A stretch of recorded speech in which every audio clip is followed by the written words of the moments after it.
Muito bem, pessoal, estamos aqui retornando para a quarta aula dessa disciplina chamada Sistemas de Interpretação e vamos avançar um pouquinho mais, então, para a gente finalizar e fazer uma ponderação geral sobre esses sistemas. E hoje, então, nessa aula 4, a gente vai continuar falando a respeito do dispensacionalismo e desses dois desdobramentos aí, essas duas ramificações do dispensacionalismo, chamado dispensacionalismo progressivo e revisado, e dispensacionalismo revisado. Então vamos lá, vamos caminhar nesse sentido, para que a gente possa entender esses sistemas. E como eu gosto de gráfico, eu procurei aí novamente colocar esse gráfico mostrando, então, as principais diferenças do dispensacionalismo tradicional para o dispensacionalismo progressivo. Então, se vocês deram uma olhada aí no tradicional, o que vocês vão perceber, né? Aquilo que nós já passamos em aulas anteriores. O dispensacionalismo tradicional, ele está dividido em 7 dispensações, desde a criação até o milênio. Então, ali em Adão, eles classificam aquele período antes da queda de dispensação da inocência, depois da queda, então, a consciência, e aí, lá em Gênesis 11, na Torre de Babel, o governo humano. Depois da Torre de Babel, nós temos a promessa em Abraão. Depois da promessa vem a lei em Moisés. Depois da lei nós temos a graça. A graça inaugura-se com a primeira vinda do Senhor Jesus e ela vai encerrar dentro do dispensacionalismo tradicional com a segunda vinda do Senhor Jesus e a igreja vindo com Jesus para reinar na terra durante o milênio. Então, são essas as 7 dispensações do dispensacionalismo tradicional ou clássico. Agora, o progressivo, ele já tenta analisar de uma forma diferente. Como eu disse a vocês, essas sistemáticas, nenhuma delas, se nós pegarmos novamente as aulas anteriores, que falamos do aliancismo, da teologia da nova aliança, agora o dispensacionalismo progressivo, nenhuma sistemática dessa é 100%, responde 100% a todas as perguntas. A ideia dessas sistemáticas é exatamente poder explicar o relacionamento de Deus com o homem desde a criação até a consumação. Então, quanto mais nós tivermos uma sistemática que explique esse relacionamento, melhor. Mas, volto a dizer, essas sistemáticas, na verdade, são criações humanas para tentar explicar a forma de Deus trabalhar com o homem. Então, nenhuma delas vai satisfazer plenamente. Todas elas têm suas falhas, e aí a ideia aqui é nós termos uma visão para verificar aquilo que é mais provável e aquilo que melhor explica a nossa teologia, pegando desde o Antigo até o Novo Testamento. Aqui, então, o dispensacionalismo progressivo, ele é o intermediário, vamos dizer assim, entre a teologia aliancista, né, a teologia do pacto, que é o aliancismo, e o dispensacionalismo tradicional. Então, o que acontece? O progressivo, ele vai ter essa intermediação aí, e o que eles pensam, né? Então, os progressistas, eles pensam na seguinte questão aí, ó. Eles estabelecem o período da criação até a primeira vinda do Senhor Jesus como sendo um período que eles chamam de antes de Cristo. Então, primeiro, apesar de serem chamados de dispensacionalistas progressivos, eles não dividem, essa é uma característica do progressivo, eles não dividem a história em dispensações. Eles vão dividir dessa forma aí. O período que eles chamam de antes de Cristo, a primeira vinda, então, até a segunda vinda é o período atual, e a era futura. A era futura que, para eles, também é o milênio. Então, os dispensacionalistas progressivos também creem no milênio literal. Então, essa é a principal diferença, graficamente representando, entre o dispensacionalismo tradicional e o progressivo. Então, é provável que vocês nunca tenham ouvido falar no dispensacionalismo progressivo, que nós conhecemos de forma geral, o que é divulgado nas igrejas, geralmente é o dispensacionalismo tradicional, é o clássico, que divide, então, nessas 7 dispensações, e nós, então, a nossa tendência é achar que essa divisão é uma divisão bíblica, que realmente isso tem fundamentação teológica, entretanto, não é bem assim. Então, volto a dizer, isso são sistemáticas humanas, o homem tentando explicar o trabalhar de Deus em relação ao próprio homem, em relação às suas alianças, no decorrer da história, desde então a criação até a consumação dos séculos. Então, enquanto o dispensacionalismo tradicional vai dividir nessas 7 dispensações, geralmente o progressivo não. Eles vão ver um período antes de Cristo, o período atual e o período que eles vão chamar de era futura, que vai envolver, então, o milênio e depois, então, novos céus e nova terra. Muito bem, vamos continuar aqui, então, dentro dessa pegada aí e falar um pouquinho mais sobre o dispensacionalismo progressivo. Vejam lá, os progressivos procuram corrigir todos os excessos dos dispensacionalistas tradicionais, vendo os planos divinos, dispensações, como algo unificado. A Bíblia apresentaria, então, um centro unificador, que é o avanço do reino de Deus, e cada dispensação é um progresso das conquistas divinas durante o seu plano. Então, olha só, essa ideia aqui dos progressistas tentar, então, corrigir os excessos dos dispensacionalistas. Tá? Então, o que eles já estão dizendo? Eles estão dizendo, olha, os dispensacionalistas, essas divisões em 7 dispensações é um excesso. Não há necessidade de nós vermos o relacionamento, o trabalhar de Deus com o homem, as alianças dessa forma. Então, eles querem simplificar. Essa é a ideia do dispensacionalismo progressivo. É simplificar, tornar mais simples, encontrar um plano único, né, chamado de unificado. Então, daí você tem antes de Cristo, a era atual e a era futura.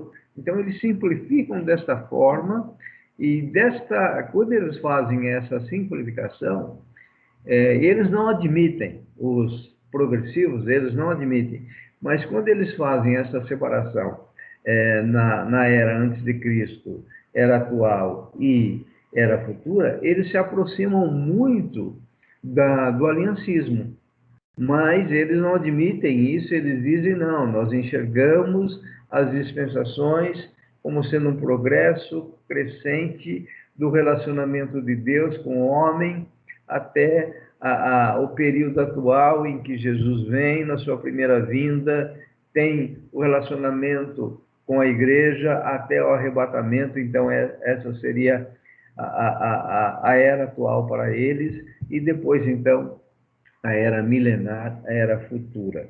Então, eles veem essa ideia do centro unificador, que é o avanço do reino de Deus, ou seja, Deus está trabalhando com a humanidade em cada dispensação, tá? Se eles olharem para o dispensacionalismo tradicional, eles vão falar que essas alianças, né, a aliança abraâmica, a aliança mosaica, a aliança davídica, é Deus trabalhando, é Deus unificando, é Deus trazendo uma progressão do seu relacionamento para com o homem. Então, isso tem muitas características e cheiro de aliancismo.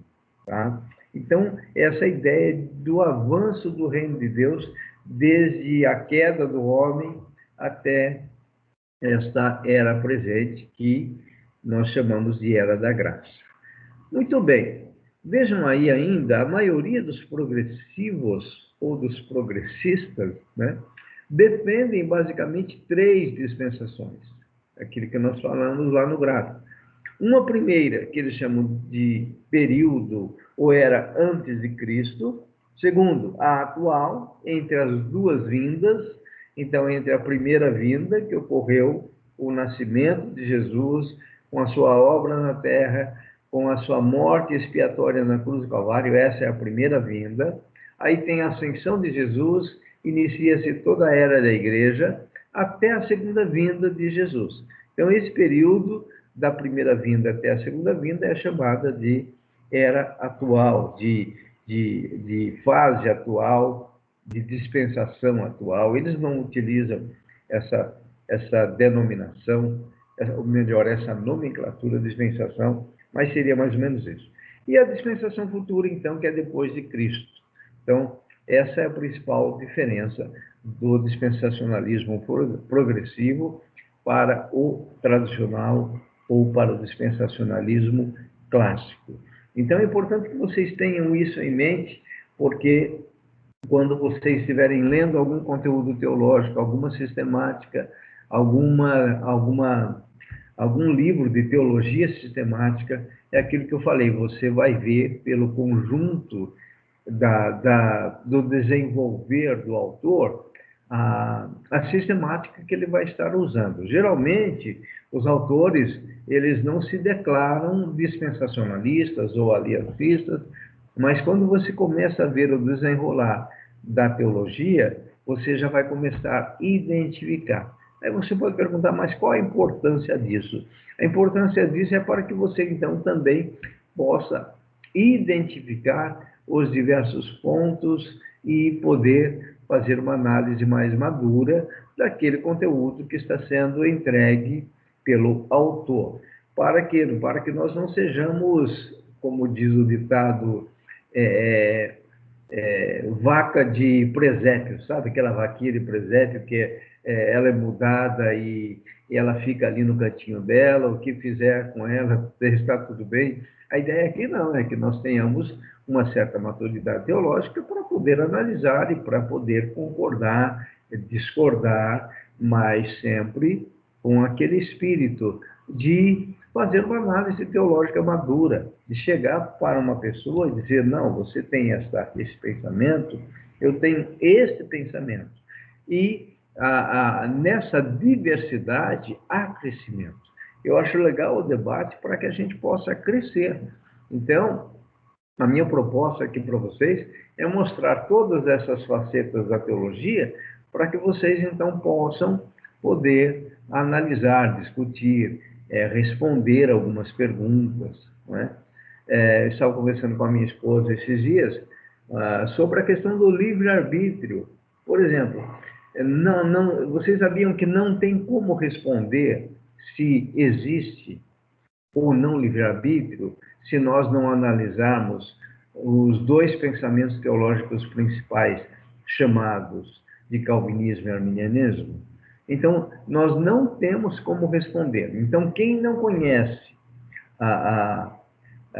o conteúdo básico do arminianismo, que se resume em 5 pontos, e quem não conhece o conteúdo básico do arminianismo, que também se resume em 5 pontos, não consegue responder essa pergunta.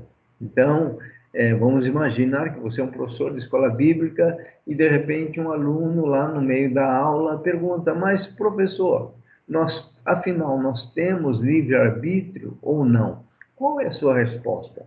Então, você precisa de um conteúdo teológico razoável para você poder responder. Então, você mostrando os 5 pontos do calvinismo e os 5 pontos do arminianismo, e aí você vai dizer, olha, quem é calvinista não crê no livre-arbítrio. Quem é arminianista, quem é arminiano, obrigatoriamente terá que crer no livre-arbítrio. O livre-arbítrio em que condição? Na condição do homem ter a liberdade de crer ou não em Cristo. Então, vejam só, enquanto que o calvinismo vai dizer que, pelo critério da eleição divina, o evangelho, quando é pregado, o Espírito Santo convence o homem do pecado, da justiça e do juízo, isso eles chamam de graça irresistível. Então, para o eleito, a graça sendo irresistível, o Senhor toca no coração do eleito e ele responde sim por causa da eleição e não por causa do seu livre-arbítrio. Enquanto que lá no arminianismo, os arminianos vão responder, não. Vejam, quando o evangelho é pregado, o homem, ele por si só, ele tem um livre-arbítrio para decidir por Cristo ou não. Então, vejam, aquilo que para muitos é teologia, é algo sem importância, inclusive utilizam de forma errada aquele texto, a letra mata, mas o espírito vivifica, para dizer o seguinte, que nós não precisamos de teologia. Aquilo que para muitos é desprezível, é irrelevante, eu vejo extremamente importante. Principalmente nos dias de hoje, em que nós podemos entrar no YouTube e ver discussões como essas. E os nossos filhos vão nos perguntar, os nossos liderados vão nos perguntar. Portanto, é fundamental nós termos esse conhecimento básico, pelo menos. É isso que eu estou dizendo. Então, vejam só, na verdade, aqui voltando para a questão do dispensacionalismo progressivo, essa crença se assemelha a de muitos aliancistas, que entendem que a Bíblia fala apenas de uma antiga e de uma nova dispensação. Então, os progressivos vão ter essa concepção de dividir as dispensações ou de unificar num único plano, dizendo então, antes de Cristo, a era atual, que é o período da igreja, e a era futura. Então, é muito parecido com o aliancismo, né? O que eu não consigo entender é exatamente isso, né? É mais fácil, em vez de eu ser um dispensacionalista progressivo, eu posso ser um aliancista, né? E porque as diferenças são muito pequenas, às vezes é mais uma questão de interpretação, de hermenêutica, mas não. Você vai ver que no decorrer da história, a tendência do homem é criar esses pontos teológicos, essas sistemáticas. E é possível que aí, nos próximos anos, surjam outras sistemáticas. Ainda aqui dentro do dispensacionalismo progressivo, vejam lá, a partir dessa concepção, nota-se o quanto o dispensacionalismo progressivo se afasta do tradicional, ao mesmo tempo em que se aproxima de outras tradições, como a do aliancista e da teologia da nova aliança. Então, eles se aproximam mais para o aliancismo do que para o dispensacionalismo. Mas não, eles não encontraram outra nomenclatura. E eu creio que eles não encontraram outra nomenclatura, por quê? Porque esses dispensacionalistas progressivos, eles antes eram dispensacionalistas tradicionais. Então, o que eles quiseram fazer? Vamos melhorar, vamos corrigir alguns pontos. E aí, então, para fazer essa correção, eles chegam a criar uma nomenclatura própria, chamada de dispensacionalismo progressivo. Entretanto, se você começar a estudar mais a fundo sobre isso, vocês vão ver que para os dispensacionalistas progressivos, e alguns deles dizem isso, que essa nomenclatura é problema para eles mesmos. Por quê? Porque no meio acadêmico, o dispensacionalismo tradicional nunca foi bem visto. Então entendam isso, tá? No meio acadêmico, o dispensacionalismo tradicional nunca foi muito bem aceito.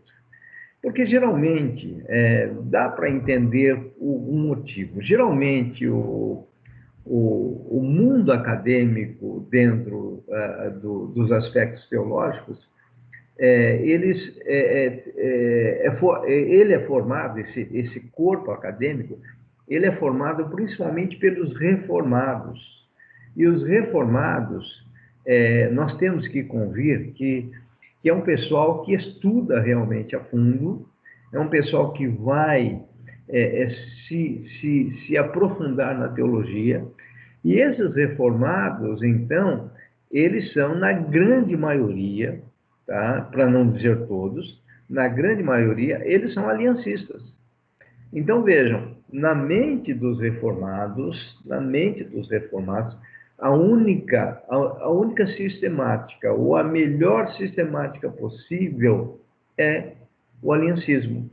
Então, no meio acadêmico, você chegar, vamos imaginar, você fazendo uma faculdade que tem a raiz na reforma, né? Por exemplo, Mackenzie, a faculdade Mackenzie é excelente, tá? Mas eles são 100% reformados. Se você chega lá e fala que você é um dispensacionalista, os alunos, geralmente, isso acontece entre alunos, né? Entre calouros, eles vão rir de você, porque na mente deles, a única sistemática séria e comprometida com a palavra é o aliancismo. Então, o dispensacionalismo, ele sofreu retaliações, sofreu ataques, porque os reformadores nunca foram dispensacionalistas, e aqueles que são calvinistas, principalmente, eles não creem nessa sistemática do dispensacionalismo. Então, essa nomenclatura, dispensacionalismo progressivo, causa para os próprios progressivos uma dificuldade. Então, não estranhe se, de repente, alguém, daqui para frente, ou nos próximos anos, criar uma outra nomenclatura, porque o dispensacionalismo, infelizmente, acabou ficando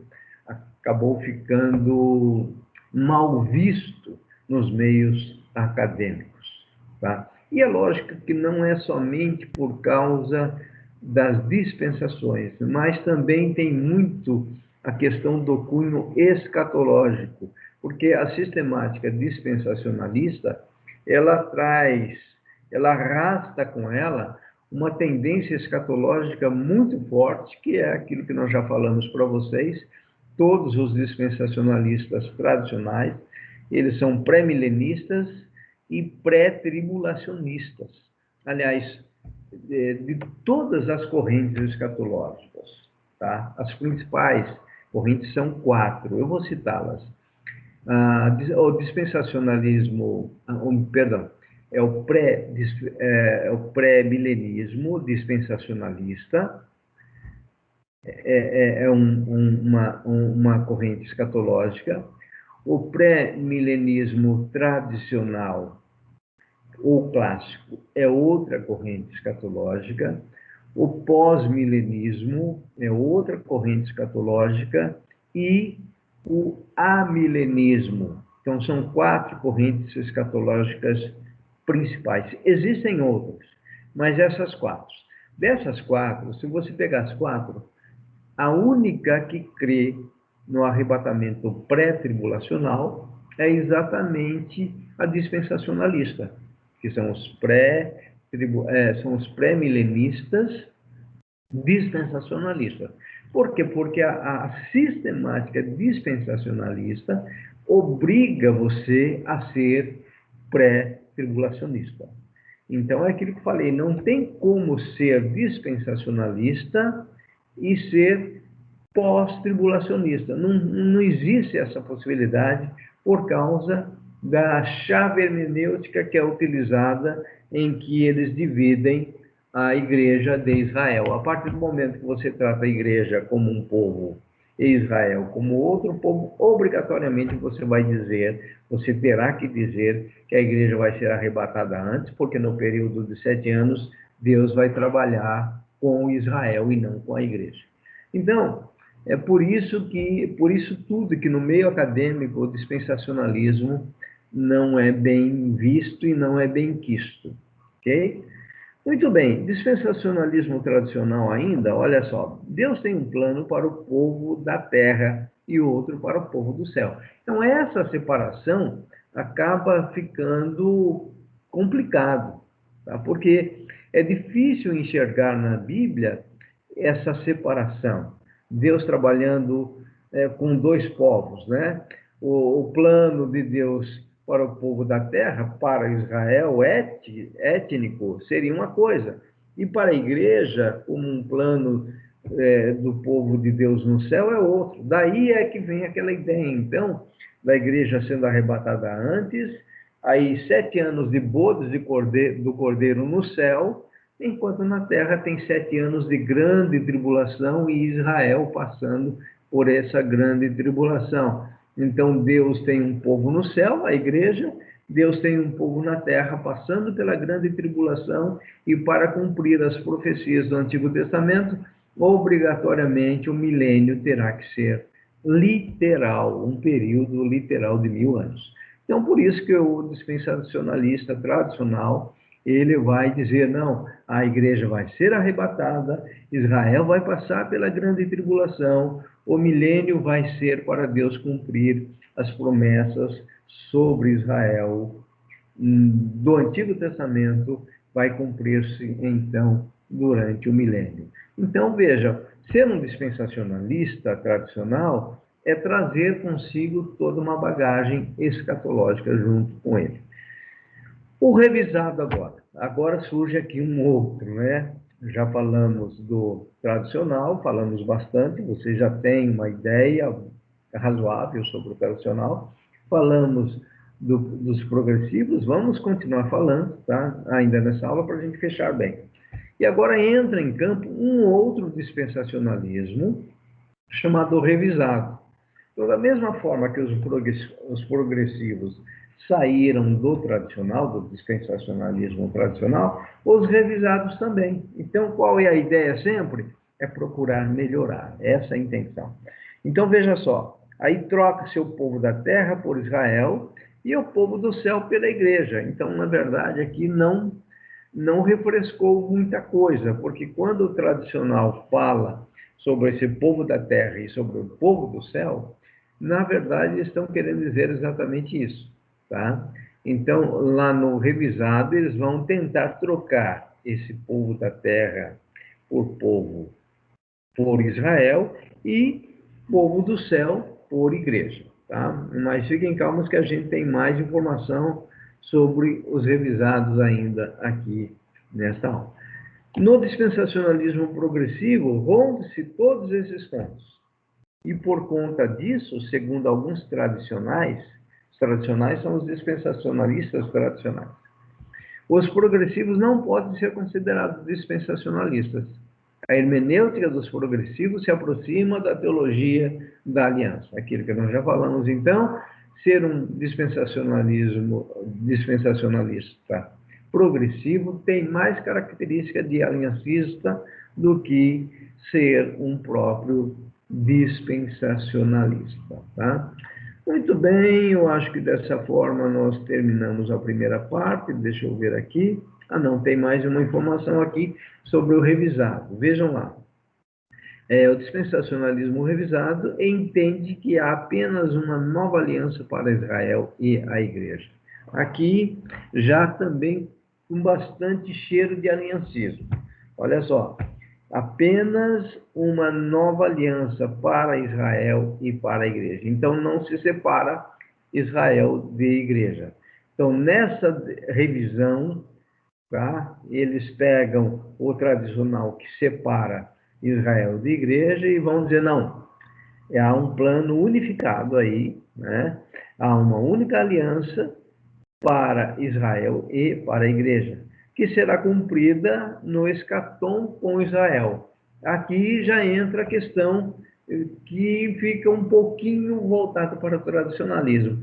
Essa ideia que será cumprida no escatom com Israel é a ideia do cumprimento, então, das profecias do Antigo Testamento sobre Israel, que se há de cumprir no milênio. Então, ser um dispensacionalista revisado, por causa dessa característica, né, quando eles falam que essa aliança única vai se cumprir no escatom, ou seja, vai se cumprir escatologicamente no milênio com Israel. Então, ser um dispensacionalista revisado é ser um milenista. E eles também creem, então, no milênio literal, assim como os progressivos, tá? Então, os dispensacionalistas progressivos e os revisados também creem no milênio literal. Na verdade, desse grupo, os únicos que não creem no milênio literal são os aliancistas. Tá? Eles não creem, pelo contrário, eles dizem, os aliancistas vão dizer o seguinte, que nós já estamos vivendo o milênio que ocorre dentre esse período da primeira vinda até a segunda vinda. Então, nesse período da primeira vinda e da segunda vinda, ou seja, na própria era da igreja, Satanás já foi amarrado, ele não pode mais impedir do evangelho ser anunciado, do evangelho ser pregado, portanto, ele está amarrado durante todo esse período da era da igreja para que o evangelho possa progredir. Então, os dispensacionalistas, todos eles creem no milênio literal e os revisados também. Então, nesse meio tempo, a igreja participa de maneira limitada e presentemente dos benefícios dessa aliança. Então, vejam, essa revisão aqui foi interessante porque eles vão dizer o seguinte, aquela ideia da igreja estar no céu e do Israel étnico estar na terra durante o milênio, os revisados já fazem o seguinte, não, a igreja também vai gozar do milênio terrestre, é isso que eles estão dizendo. A igreja participa, mas olha só, de maneira limitada e presentemente dos benefícios desta aliança. Então, a igreja participaria limitadamente, mas estaria presente no milênio, enquanto que o dispensacionalismo tradicional vai dizer que Deus tem um período para a igreja no céu e um período para Israel na terra, que seria, então, o milênio. E ainda aqui dentro do progressivo, há ainda a perspectiva do dispensacionalismo progressivo, na qual a igreja cumpre parcialmente a nova aliança, enquanto Israel a cumprirá completamente no futuro, recorrendo ao conceito teológico de já e ainda não. E a escatologia é inaugurada por esses indivíduos aí, Salce, em 1993, e Bloch Blessing, em 1992. Então, vejam só que essas complementações nas sistemáticas de interpretação, elas são muito recentes, 93, 92. Tá? Então, um período aí de 30 e poucos anos que houve o aparecimento dessa sistemática, desse avanço em termos de interpretação. E eles vão dizer, então, que a igreja cumpre parcialmente a nova aliança, enquanto Israel a cumpre completamente no futuro. Então, é mais ou menos, aí você mistura o progressivo com o revisado, tá? Que o revisado vai dizer também que a igreja participa dos benefícios da promessa, das promessas do Antigo Testamento sobre Israel no milênio. E aqui também os progressistas estão dizendo a mesma coisa. Enquanto Israel vai cumprir completamente, ou seja, enquanto Deus as promessas que Deus fez no Antigo Testamento sobre Israel se cumprem completamente no milênio, a igreja, não é? A igreja também ela vai participar, mas não de forma tão intensa. E esta frase aqui, ó, já e ainda não, ou seja, a igreja já está gozando dessas benesses de Deus, das promessas de Deus no Antigo Testamento, se cumprindo na igreja hoje, por isso já, mas e o ainda não porque há de se completar durante o milênio. Então, quando vocês encontrarem essa frase já e ainda não, pode saber que a sistemática de interpretação de tal teólogo é dispensacionalismo progressivo, é uma característica deles.